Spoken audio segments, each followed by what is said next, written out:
G'day boys and girls. Today we are greeted by an amazing guest that I've been looking forward to have on so much because this is a space that I'm so fascinated by.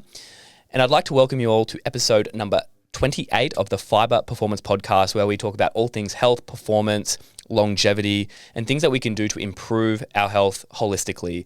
And we are welcoming today Mark Pages. Welcome. Thank you, James, for having me on. It's great to be here and, exciting to speak all things algae. I love it, mate. This is such a fascinating topic, and I think especially for people in the health and wellness space that typically look at fish oil and omegas, especially omega-3s, they probably hear a lot throughout the pipeline about having a balance between omega-3s, 6s, 9s, and that we're typically oversaturated in 6s and 9s. We don't get enough 3s. So a lot of people either try and eat more fish, or they will add a supplement like a krill, or they'll add a fish oil. And then you hear all these crazy studies about fish oil being rancid, and then the quality and how much EPA should you have and DHA should you have, and what is the best ratio. So this is a fascinating space, but it's also a confusing space for a lot of people that want to optimize not only their performance, but their health, wellness, and longevity at the same time. And I'm guessing this is probably where you started. Yeah, absolutely. So I think my journey around exploring plant-based omega-3 started around 2008. I was living in the Netherlands, had come off the back of attempting or trying a more corporate business experience, which I'd had enough of. And I essentially was keen to try a plant-based diet. And in my research, I was trying to explore, well, where do I get all my nutrients if I want to, go on this plant-based diet journey? And, and as you do, you say, okay, where do I get my vitamins, minerals, nutrients? Which are the best plants to get this nutrient, that nutrient? And then I got to omega-3. And then I was like, okay, so we need doing that deep dive and then realizing that, we need EPA, which is EPA is a long chain omega-3, and DHA. These are longer chains with 5 and 6 bonds on them that our body needs for health. So what my journey was is I realized that these products weren't available in a whole plant form. They weren't commercialized. At the same time, I realized this was where the source, where the marine life get their omega-3s from. Fish don't make EPA or DHA. They actually get it at the base of the food chain from plants. So that was the deep dive I did into finding out where omegas originated from. Well, that's fascinating because essentially all the animals that we typically eat in an omnivorous or a carnivore diet, all of those nutrients are coming originally from the plants in most cases. So, a lot of the protein for building muscle typically comes from plants, from a lot of these, beasts that we eat, or from the fish, or, it's actually from plant forms originally. So it makes no difference whether it's land or sea, right? Yeah, absolutely. At the end of the day, nutrients originate from plants. So I guess, type of what really interested me, maybe I'll just jump back a sec. So phytoplankton 101 in like 60 seconds, the short version. You please drill down on me if you wish to. No, love it.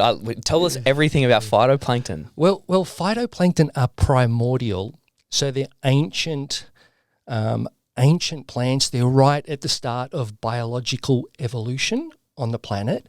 Phytoplankton originate from cyanobacteria, and cyanobacteria are the first single-cell plants, we believe, to originate on the planet that came from volcanoes. So some interesting perspective around phytoplankton. They're the first plant to biologically synthesize light, and they're the first chlorophyll-bearing plant on the planet. So everything you see green out there originated from phytoplankton. Interesting. Wow, that's fascinating. And correct me if I'm wrong here, and I'm not sure if you know this is to be true, and it's very far from the topic. Phytoplankton. This is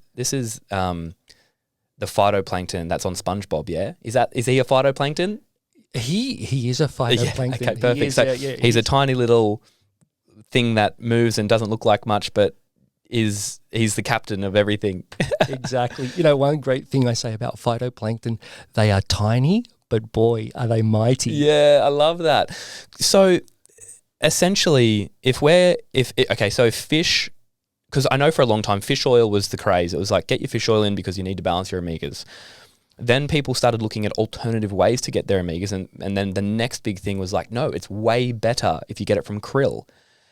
Do you have a consensus on, the phase of where we're going? Let's just say we started with fish oil, we've gone to krill. Do you believe the next step is to get it from the original source? And if so, is that directly from phytoplankton, or is there another step, or is it phytoplankton directly that we can get EPA DHA from? Yeah, so phytoplankton is cutting out everything essentially, So firstly, as you said, James, historically we've eaten fish, we've there was fish oil supplements, but yes, krill has a form of omega-3 that is essentially water and oil soluble.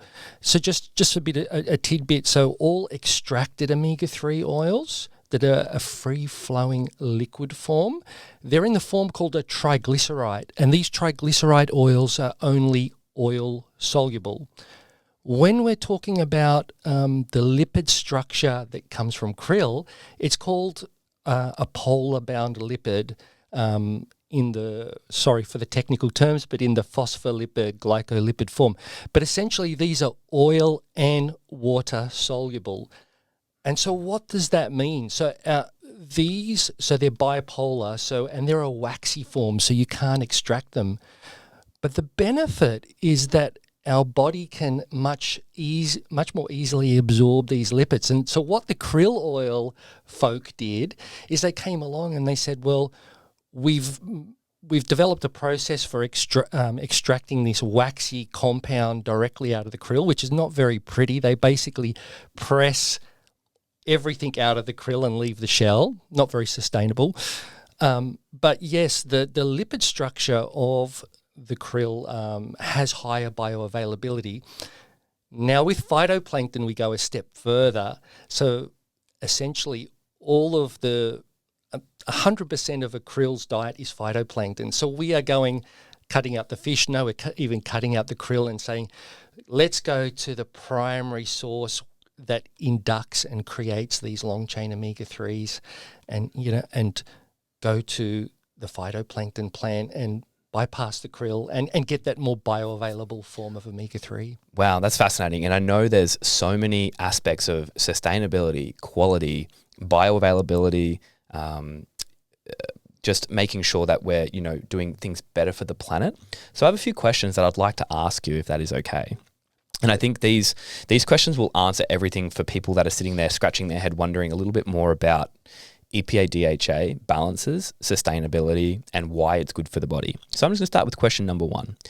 Can you explain the significance of phytoplankton in our ocean and its role in producing oxygen? How much of the Earth's oxygen can it be attributed to phytoplankton? Yeah, that's great question and a good starting point. So phytoplankton. I guess over the years we're becoming to learn more and more about the fact that the ocean is not only the base of the food chain, but also the lungs of the planet. And so initially, scientists, varying research was done. They were saying like 60 to 70%, and then MIT came out and recently quoted 80%. Now the EOS, the European Science Foundation, now they're quoting that 90% of the oxygen on the planet comes from phytoplankton. So that's a quite substantial amount, and they really, phytoplankton is at the core of our existence, because if phytoplankton didn't exist, we wouldn't have the ionosphere and planet we have today. They're basically for every 1 part. So basically they're basically drawing down carbon And for every 1 part carbon they draw down, they create about 3 times oxygen. Wow. So for us as humans in a civilization living on the planet, they are crucial for our survival. They hold us together. They are slightly important. Yes. Okay, perfect. Well, that is fascinating to me. Like I think that's one thing. When people think about EPA DHA, they think about me, my health. What is it good for? It's good for my heart. It's good for my brain. I've heard it's good from my doctor, but also it's good for the planet to actually maintain and sustain life. So that's another part that we need to, outside of our body, in terms of our atmosphere and everything else, which is fascinating to me. I have another question here. What makes phytoplankton unique in terms of its sustainability and diversity compared to other marine life? So I guess for that one, the uniqueness of phytoplankton in comparison to, say, probably fish or krill or seaweed, what is probably the most unique point about phytoplankton? Yeah, phytoplankton are quite diverse. We estimate there's over between 100 to 300,000 species. So we're just at the start of the learning journey. I think we've scientifically maybe classified like something like 1,000 strains, and from a DNA sequencing and checking they're safe to consume, so they only make nutrients, not toxins, from a point of food or feed, less than 100 strains. We're really at the start of the journey. But phytoplankton are very diverse. I mean, we focus on at Vitality single cell plants that are easy for the body to break down the cell wall and consume the nutrients, but they come in all different shapes and sizes. And yeah, really, they're the base of life in the sea. The coral need phytoplankton for nutrients. Wow. The zooplankton, which are the microscopic fish that eat the phytoplankton, and then they're consumed by bigger fish, and all the way up the sea chain, these fish are transferring these omega-3s. Wow. So yeah, it's an interesting it's the base process. It's the baseline. That's super cool. And I think for me, it's I have heard of phytoplankton before, but I didn't know EPA DHA originated there. And it kind of reminds me, when you say 1,000 species of phytoplankton have now been kind of catalogued, at least to a degree, and there's probably plenty more that we don't know about. And they probably live in different parts of the sea depending on pressures and temperatures and currents. It kind of reminds me of the gut microbiome. We have, there's thousands and tens of thousands of species of bacteria in the gut microbiome, and you might host 1,000, I might host 800, and the next person might host 200, and then somebody might have, there's probably a person on the earth, there'd be one person who has the most diverse gut microbiome of all, but we don't know who that is, and the host of benefits by having diversity. Do you know if each phytoplankton, say, or type of phytoplankton, do they all have the same ratios of EPA DHA, or is there specific ones that have better ones that are suited? It's very, very diverse. Right. In fact, some have high DHA, some have hardly any EPA. And that's also the ironic thing about phytoplankton. We know phytoplankton, are the base of the food chain, but also phytoplankton can create blooms and toxins. So one of the things with phytoplankton, they do a whole diversity of things. And I think when we bring it back to health and well-being for human nutrition, one of the key things that I'm always telling people is, we've spent like 5 years in Europe, when we started this journey in 2008 on isolating these plants from the Arctic. We spent so long on making sure that the strain that we grow, basically only creates nutrients under any nutrient loading. So to answer your question, it's super diverse. It's like, it's almost the equivalent of looking out to the universe and saying, what type of life forms could be out there in the universe? What could they look like? How could they be? There's every different size, shape, all different types of nutrient loads. But interestingly enough, EPA and DHA only originates from marine phytoplankton or marine microalgae. It doesn't come in more phytoplankton or microalgae strains that grow in estuaries or lakes like chlorella as an example. Okay. And they're all, and so chlorella, spirulina, they're all microalgae too as well? Yes. Correct. Yep. Okay. And so the EPA DHA only comes from marine, so the sea essentially, and not from, say, freshwater estuaries and ponds and lakes and things. Yeah, correct.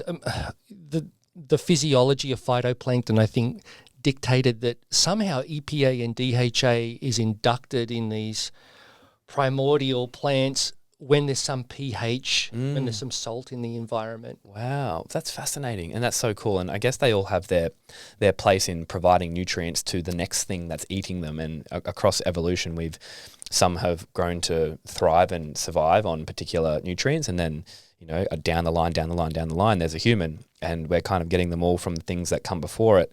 But getting it from the source, obviously, if you get it directly from the source in a non-toxic form and in a very nutrient loaded form, it's going to be great for us. And there's a couple of reasons why, which I'm fascinated by in terms of micron size and how we absorb it. But before I get to that, there's a couple other questions that I'd like to go through, which I'm super fascinated by. How fast do phytoplankton replicate, and what are the key factors to influencing their growth? Yeah, so phytoplankton I call are hyper-replication machines. Wicked. Well, hyper-replication plants, to be honest, because they're natural biology. But they replicate from cell division, so they cell divide to create new single cells, the phytoplankton form that we grow. And typically, from cell division to mature state is somewhere between 24 to 72 hours. Wow, fascinating. So for every cell that's created after the 24 to 72 hour mark, then replicating again themselves once they mature. Yeah, so they're very fast growing, and under different conditions, winter, summer, solar irradiance. So what the phytoplankton need to grow are a range of micronutrients, and they all, of course, draw down carbon. So they consume carbon, create oxygen, absorb that carbon and nutrients. So they're really the symbiosis of photosynthesis and light combined in an aqueous environment. Wow. And obviously doing what you do with Vitality, you figured out the best recipe to help them grow well, grow healthy, and grow with the most nutrients available. Yeah, so I guess that was the big journey. We did about 5 years research in Europe with my partners on, how to take these absolutely tiny plants. We're talking plants that are, at harvest size, 3 micron, smaller than a red or a white blood cell, how to manage those at scale, and pump them and process them without rupturing them. So yeah, it was quite a interesting journey on getting to where we got to a point where we could commercialize the business. Fascinating. A 5-year journey to make sure that it's viable and safe is a long commitment. People are just usually like, a cute fix. If it doesn't work tomorrow, we're done. But 5 years that's hanging in there. I love that. I love it. It shows commitment to the cause. And obviously for you found yourself with your own health journey that the commitment to create this thing was, probably a personal passion of yours to create health within yourself, but also you saw the other sustainable aspects to the world, the ecosystem that we live in, and why this is so important. So it was obviously the 5 years probably didn't seem like a hard task because you knew it was the way to go. Well, only crazy people go on such crazy journees. I love that. And I wouldn't recommend that anyone follows me because it's not a job. It's something I'm passionate about. I'm passionate about health and well-being. I'm passionate about sustainability. I'm passionate about ethics. And really, phytoplankton ticks all those boxes. We've got the most primordial, nutrient-dense plant on the planet. We've got something that absorbs more carbon and creates oxygen. We've got something that we've isolated from the sea but not harvested. So we're not putting the sea in competition with humans.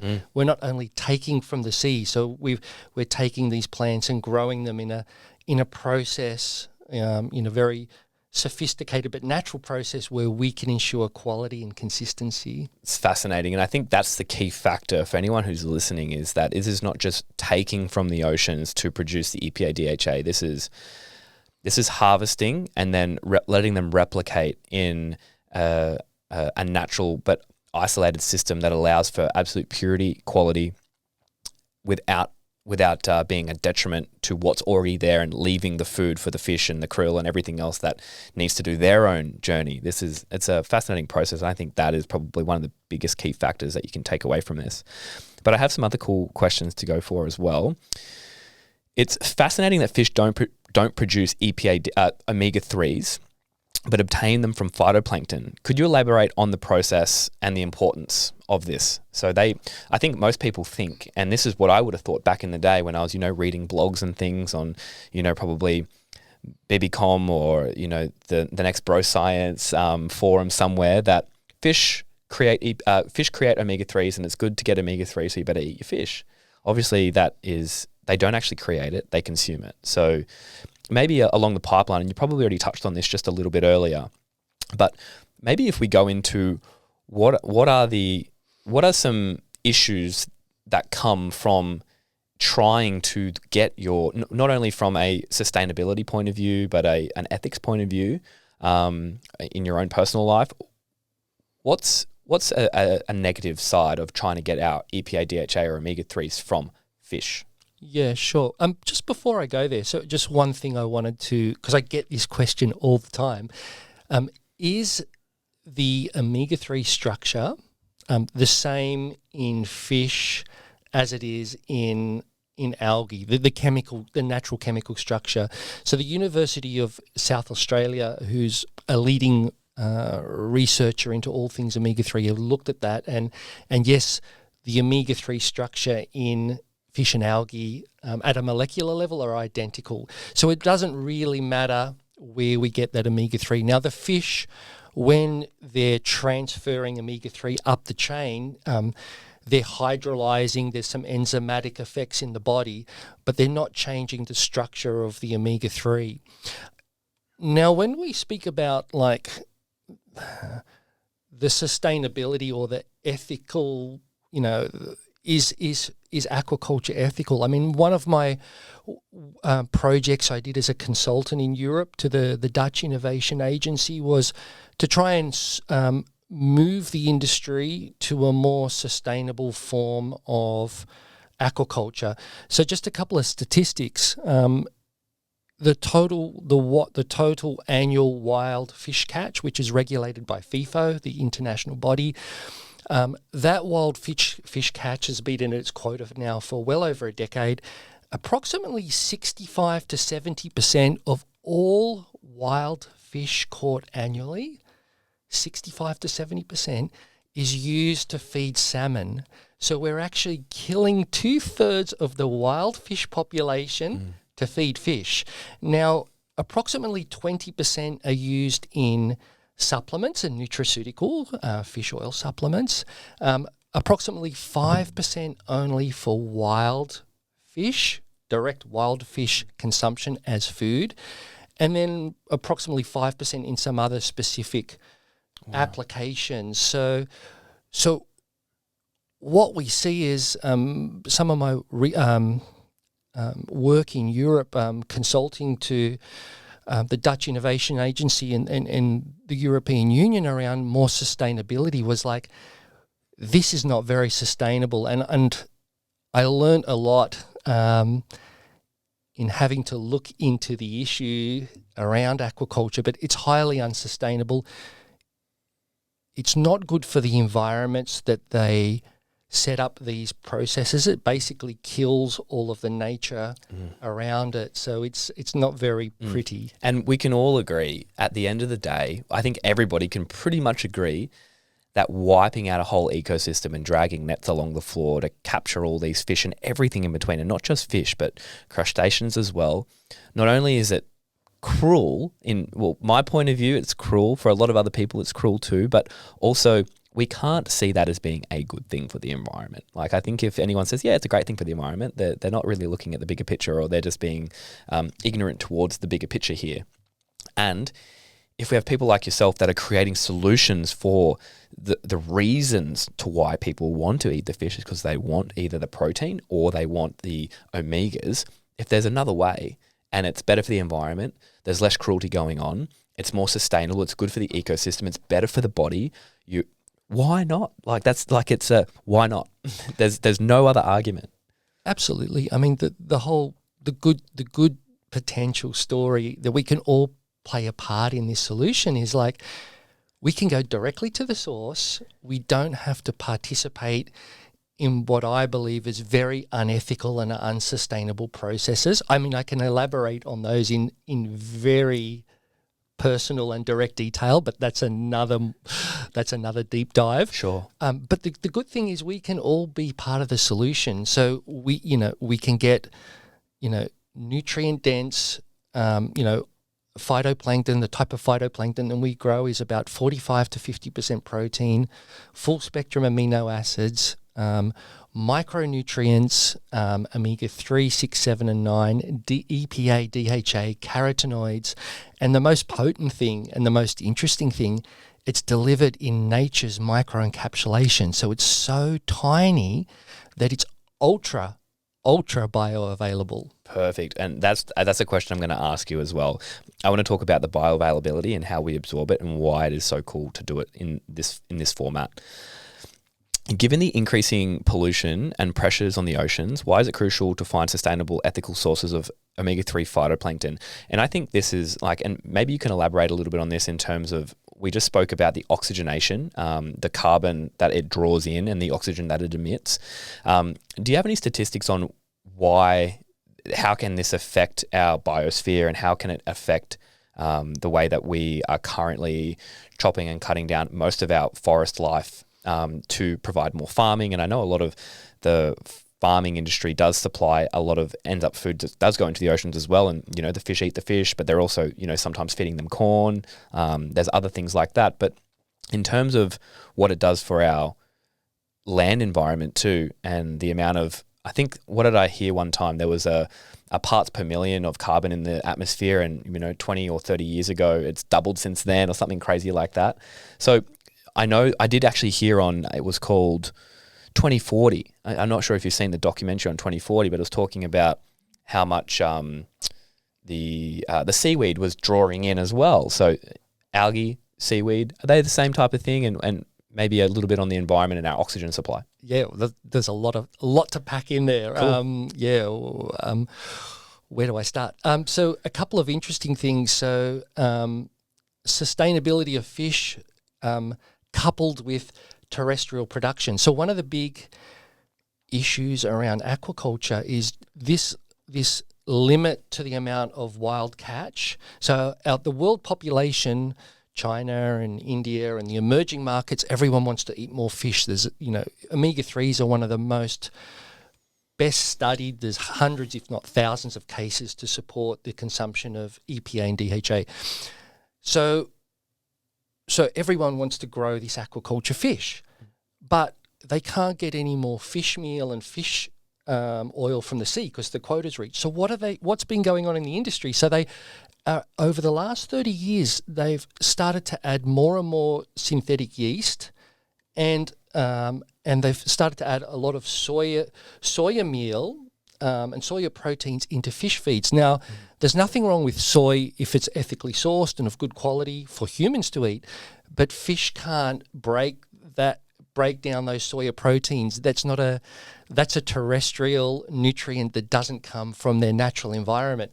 So what's happening is the quality of fish that is available commercially, aquaculture fish, has dropped so dramatically that in the UK they're actually talking about not allowing retailers to quote a good source of omega-3 for salmon they sell anymore, because the amount of omega-3s in the feed has gone down from 25 to 30% of these omega-3s, EPA and DHA, now to less than 5. Wow. So this really highlights the question, like, these fish have got poor immunity. They're using antibiotics in the process to try and manage that. And at the end of the day, the whole question is, this is all done for humans. Like, do we want to eat this? I mean, because the quality is far different from when the process started. So that's a little bit of a take on the sustainability side of it. Yeah. Didn't even think of it like that, but it reminds me of I was talking with someone about, obviously we have our aquaculture, our farming practices there, but our land farming practices over the course of time, if we use and reuse and use our, the soil that we have to grow tomatoes and to grow carrots and to grow all these other vegetables, if we use it and don't replenish the minerals that are in the soil, eventually the ratios and the levels of minerals in our food is going to deteriorate. So, what once was, you eat a carrot that has this much beta carotene and flavonoids and polyphenols and fibers, starts to decrease over time, and then you need to get 2 carrots to supply that 1 carrot in terms of nutrient value. Probably the same thing for fish. Once was you ate a piece of fish and you got so much EPA, DHA, now you have to have 2 pieces of fish to get to the same level, but people aren't going to be eating 2 bits of fish to equate for their omega levels, and then they're wondering why they're falling ill or getting sick because they're imbalanced with the nutrients that they're intaking. So this is a problematic thing that we need to, I guess, rectify at a base level rather than just trying to throw grass seeds on weeds and hope for the best and figure it out along the way. I think starting from the base level, and that's rectifying the number one solution here for a lot of practices, and that's the unsustainability of harvesting fish for our EPA DHA when we've got a solution that's at our fingertips. And I think this is what 2040 spoke about so much, is that we have so many people like yourself in the space that have solutions that aren't make-believe. They're not 100 years down the line. They're things that we have the ability to do right now that would change the landscape of the planet and how we operate, which is fascinating. Absolutely. And they're not ideas. The products are being manufactured. They're available in the shops. You can get them today. So they're really, the solutions, 15 years ago when I started, I was really concerned. I'm a little bit of a futurist. So I'm looking at the habits of humanity, the psychology of humanity. Where are we going? And sitting down and thinking about this, I thought, well, there's less and less nutrients in our food as we do more and more monoculture.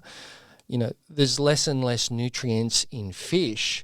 So from my perspective, a solution, how can I participate in the solution and serve, our fellow humans and the planet? Well, if there's some plant that's at the start of this primordial life that has all those nutrients, it's nutrient dense, it's nutrient abundant, it's highly bioavailable, and it has everything we need. And it produces itself in 24 to 72 hours, and it's like it wants to grow and it almost wants to solve the solution for us. Absolutely. It's not like it takes 3 years for it to mature. It's fantastic. Yeah, it seems like such a simple answer that's more complicated, right? Oh man. Okay, I've got another one here. Given the increasing pollution and pressures on the oceans, why is it crucial to find sustainable and ethical sources of omega-3 and phytoplankton? And this probably comes back to the way that we harvest the fish, way that we harvest krill, but the pollution factor.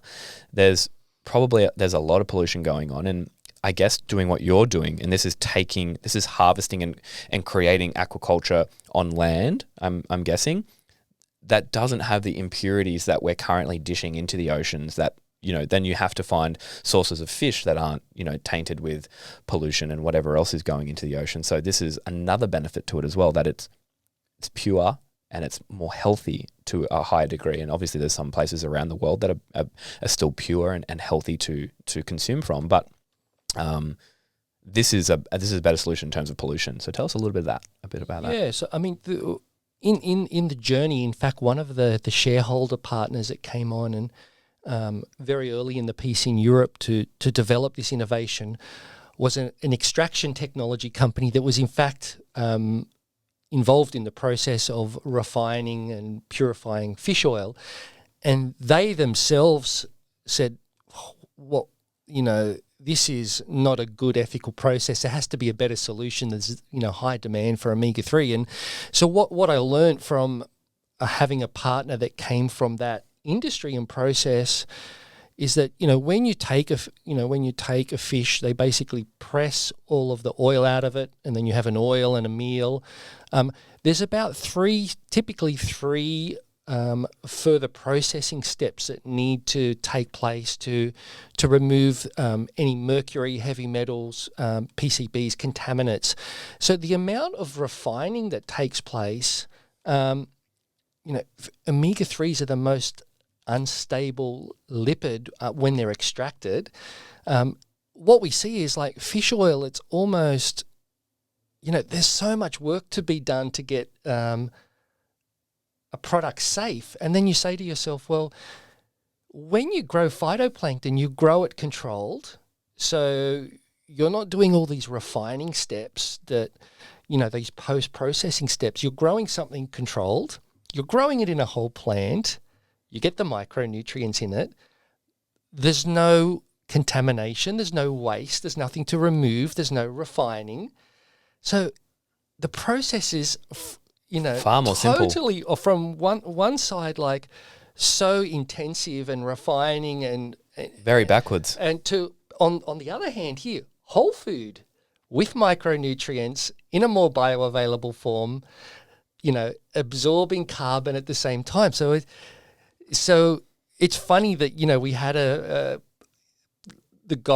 partner from the other side say like, well, we can't continue with this. Yeah.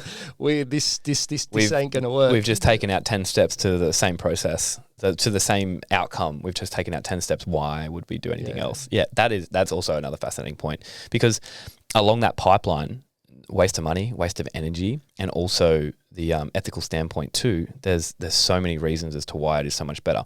But I'd like to touch on what you just mentioned there and talking about the bioavailability of the EPA, DHA, and the nutrients within the phytoplankton that is much more easily consumed and absorbed by the body. Tell us a little bit about the micron size. Tell us a little bit about the way that it's consumed and how it actually interacts with our biology and our body. Yeah, so the phytoplankton, as we mentioned, is really tiny. If we suspend them back to single cell form, the phytoplankton we grow is about 3 and 4 microns, and that's much smaller than any terrestrial food that we would consume, or any even powder product that we would make. So one of the great things about phytoplankton is, due to this microscopic size, we believe we have this ultra high absorption factor.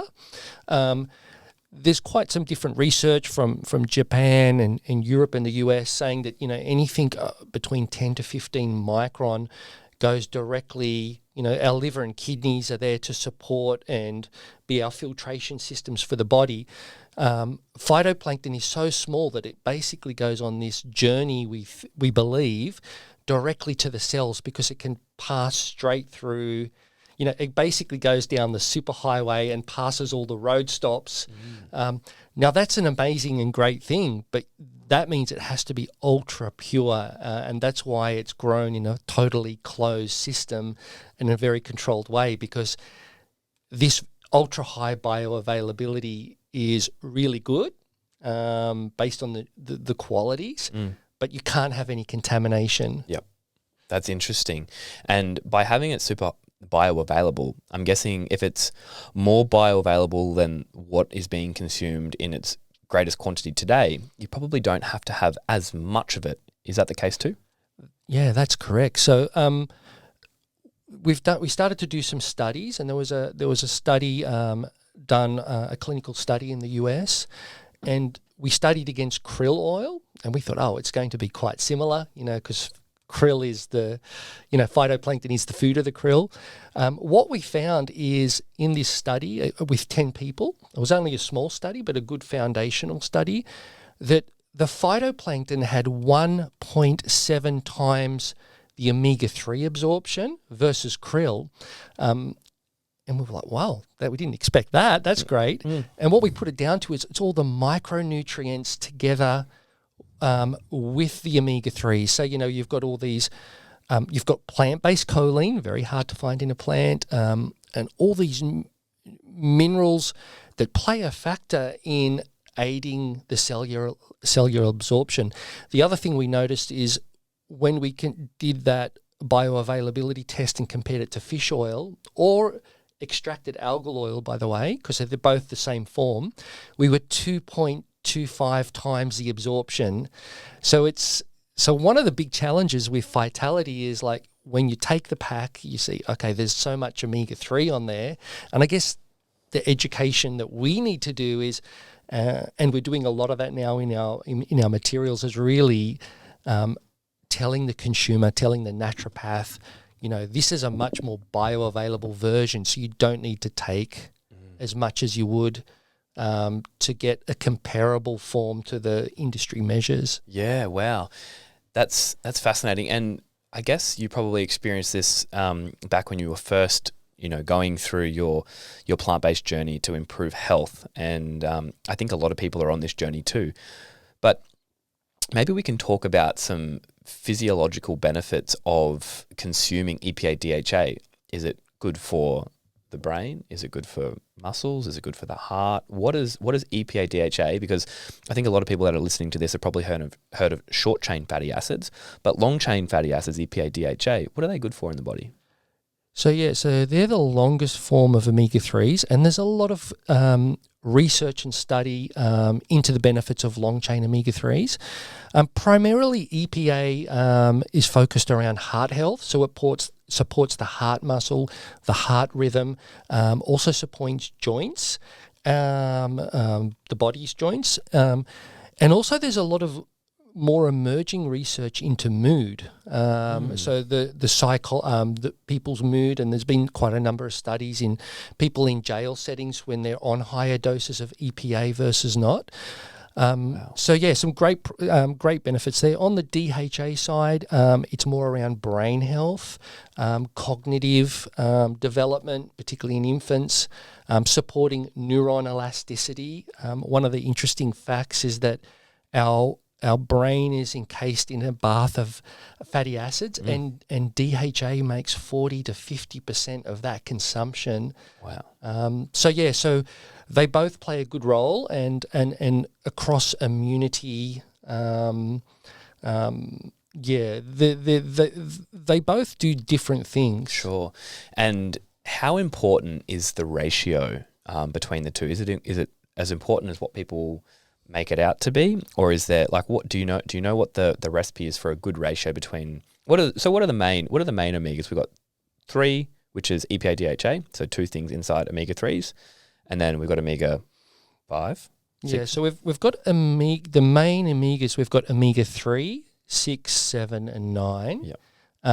Omega-3 very well researched, and omega-6 pretty well known. Omega-7 we're learning more about, and omega-9 not as much used in our body as omega-3 and 6. Sure. Some of the interesting things around the omega-3 and omega-3 versus omega-6. So they say, I just read this quite recently, that back the prehistoric human, the caveman, they had a ratio of omega-3 to omega-6 of 1:1. Yep.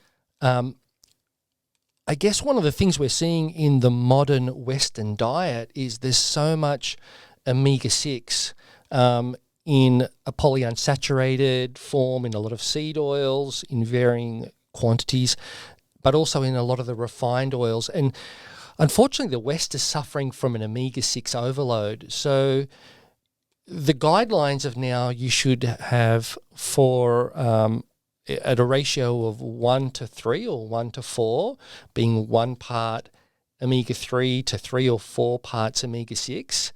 These are the ratios, but over 90% of people are way out. So that in America, the average is somewhere between one part omega-3 to 10 times Wow. omega-6 and up to 30. And what is this causing? Inflammation, probably depression, probably a lot of other factors, sore joints, bad memory, cognitive function declining. That's fascinating. And, you can probably see it just in the landscape that we live in these days, that there's probably something not quite right. And, I think this is a journey that we have to go on and experience, because the only way that you get to adapt and evolve is to experience things that aren't quite where we need to be. So, maybe we have to go through this process for people to understand, okay, there's something not quite right here. Let's try and rectify and see what the solution is. I have been using Vitality's omega-3 EPA DHA since about January, and I can definitely say that I do feel so much better since adding it in, because back when I was, a teenager looking at how to improve my performance through sport, I wanted to optimize my performance so I could compete. I was playing rugby league at the time. I wanted to be faster, fitter, stronger, and it was like, okay, cool. Let's map out, okay, good diet, and then, okay, what's the supplement protocol look like? Okay, protein is usually a staple, multivitamin is usually a staple, omegas are usually a staple. And then you might add, an amino on the side, like a creatine or something. And they're kind of like the 4 things that most people look at. They'll wake up, multivitamin, omega supplement, and they'll have a protein after their workout. I think these days, people have now expanded that into, okay, I want a nootropic. I want something that's going to get my brain activated, and they'll, add lion's mane, or they'll add something like cordyceps to get the vascular system working a bit better. But I think sometimes the basic stuff that we used to think about a lot needs to be brought back to the surface. Okay, cool. Maybe you do need to add a multivitamin if the landscape of where you're getting your food from needs to be upped, but also do the same thing with your omegas. And I think if people started learning a bit more, and I think that the information is coming to the surface, but how important omega-3s are and getting that ratio back in check is not only going to be good for inflammation, heart health, how we perform, how we think, how we sleep. I think it's something that's going to be more prominent over the coming years. It might be the next phase. I think we went through a phase of mushrooms for a while there. We went through a phase of whey protein, and we've gone through the phase of collagen. And I think EPA omega-3, EPA DHA and omega-3 will rise to the surface in the coming years. I've got a feeling that might be the next craze and wave. And if people are looking into how to increase their omega-3s, maybe they should look at Vitality and take a look at EPA DHA from the original primordial source, which is from phytoplankton.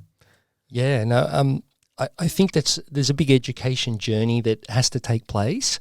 One of the things that we constantly are aware that we need to do is really tell the difference between that shorter chain form of omega-3 called ALA, and ALA exists in a whole variety of like hemp, chia, flax, walnuts, and that's a shorter chain omega-3, and its primary role in the body is to try and act, to be there to support the body to convert to these longer chains. But the problem is due to this high omega-6 overload, the enzymes that do that job are in competition. So the enzymes that would normally say, okay, we're going to convert ALA to EPA and DHA, are too busy trying to work with all of the saturated fats and omega-6 overload. And that's why the West has a bigger problem in conversion. So just a couple of tidbits. The conversion of these seed oil or the ALA form of omega-3 up to EPA and DHA is highly inefficient in the body, somewhere on average between 1 to 2%, slightly better in females than males. In Japan, it's somewhere between 3 to 5%.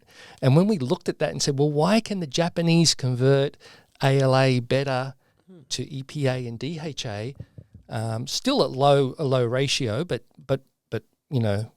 3 to 5%, not 1 to 2%, it was because they had low omega-6 and low saturated fatty acid diet compared to the West. Yeah, so they're not competing for the same enzymes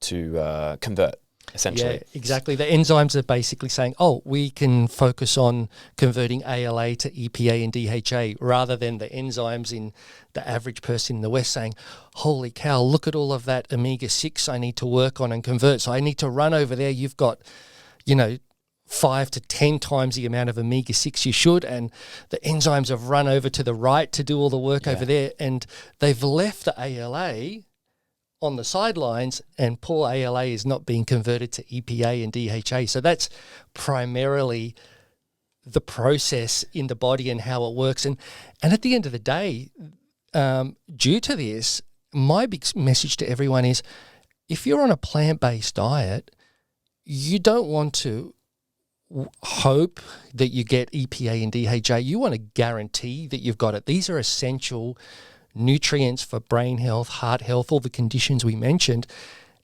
And there's now a way to get them in a whole plant. So, you know, you want to be guaranteed that you can get them. Yeah, not just fingers crossed and hope for the best. You've got the solution right there, so you might as well take advantage of the solution. It's not even taking advantage; it's using the best sustainable processes possible. Now, do you know of, and you may or may not, do you know of any co-foods or cofactors that would go well alongside EPA DHA to help the absorption? Is it, is bananas or turmeric or pineapple? Do you know of any other foods that go well with EPA DHA to maybe provide more enzymes to help the conversion? Do you know of anything like that?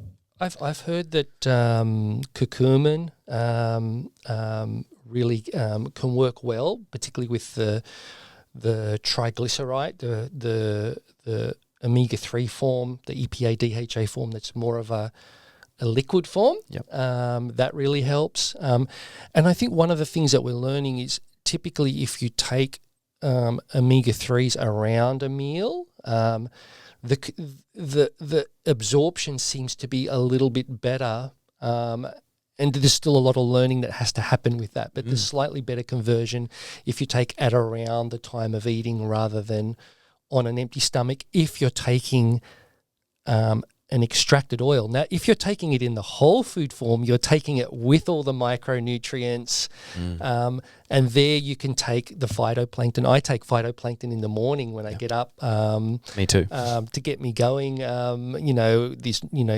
nutrient hit to start the day, but that's when you're taking a whole food. Yeah, perfect. And so Vitality has a few products on the market. You have a liquid dropper form. You also have a powdered form.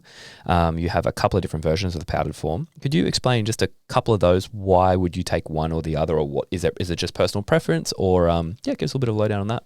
Yeah, lovely. So we started with the phytoplankton wholesale powder. And that's available in a powder form. Typically you could add that into a smoothie, into a juice. And for hardcore people like me, I drink it straight up on water. I love that oceanic taste. Me too, actually. Lovely. That's one delivery system. The other option is in a vegetarian's hard capsule. Some people, say, I want the benefit, but I don't have the time to make a smoothie, and I don't particularly like the marine oceanic taste. So there's a capsule form. What we also did is we put it in a greens blend where we put some natural flavors. So we put it with 5 essential greens, ashwagandha, and a vegan probiotics on a vanilla and natural pineapple extract. So I've actually had this, guys, and by the way, it tastes wildly good. So you have to try that one. Yeah, thank you. I love that. Yeah, that's a good introduction to phytoplankton because, sometimes your everyday person wants a nice flavor experience. So that's a nice formulated version where you basically get 190 milligrams of essential fatty acids, and a 1 gram dose of EPA and DHA in this plant form. So they're the range we have in the phytoplankton whole plant form. What we also did is particularly so phytoplankton has majority of its lipid form in EPA and only a smaller amount in DHA. And so what we basically did is worked on a water extraction process to extract from another strain that has high DHA. It doesn't like being grown to a whole food. The cell ruptures when you try and dry it. So what we've done is we've basically extract the DHA out of it using a water extraction, a chemical-free process. And then we follow a very unique organic step to purify it, which gives us this clear, transparent oil. And also gives us ultra high purity. So we have about 50% DHA in this algal oil, and that's called the Clean Omega range. So you can find that on an oil dropper bottle or in a vegetarian soft gel. Yeah, and there's what I was fascinated by this is there's no fishy taste to it. It's clean. Yeah, I mean, one of the things that if you're on a plant-based diet or a flexitarian, but typically algal oil smells like fish because the fish smell the way they do based on the omega-3 that they consume. So typically algal oil, smells the same as fish oil. So what we tried to do is in this natural purification process, one way to increase the DHA, but use this natural process as a natural way of removing the odor and the taste. And, the great thing as a vegetarian or a vegan, you don't have that fishy sensation. In fact, it's got this nice organic lemon peel extract that has a nice little zing finish to it. Yeah. So for anyone who's about to go on the EPA DHA rabbit hole, if someone feels like they're very low or they haven't taken an EPA DHA for a long time, and let's say they're plant-based as well and they haven't been eating fish and they don't think they've been getting EPA DHA for quite some time, is there a protocol you would recommend for a week or 2 weeks to load up on EPA DHA and then go to a more sustainable maintenance phase of EPA DHA? Yeah, absolutely. So we can find out the amount of EPA DHA we have by taking a simple test. And the great thing is we're about to launch that on our website. It's called the omega-3 index test.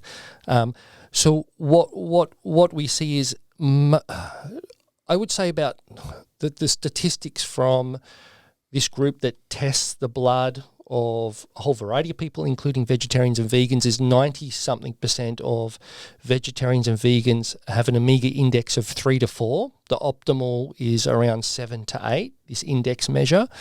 And so the dose, so the best way to know how much omega-3 you have is to test your blood plasma. Sure. And it takes about 4 to 8 weeks to build up your omega-3s in your blood plasma. So typically, most people that are deficient, they need to take what we call a booster dose, so a higher elevated dose for the first 4 to 8 weeks.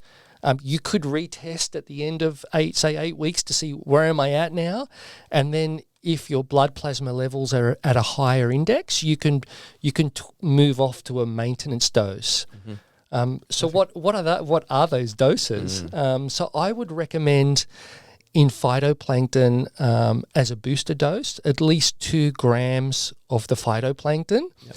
And I would recommend 1 gram, minimum 1 gram of the clean omega-3. And there you're getting high EPA, omega-3, 6, 7, and 9, all the micronutrients, and you're getting that DHA boost. Yep. So I would say 2 grams, at least 2 grams of the phytoplankton and 1 of the dropper. 1 mil of the dropper, and there you could tweak that off. You could reduce it after that. Perfect. Period.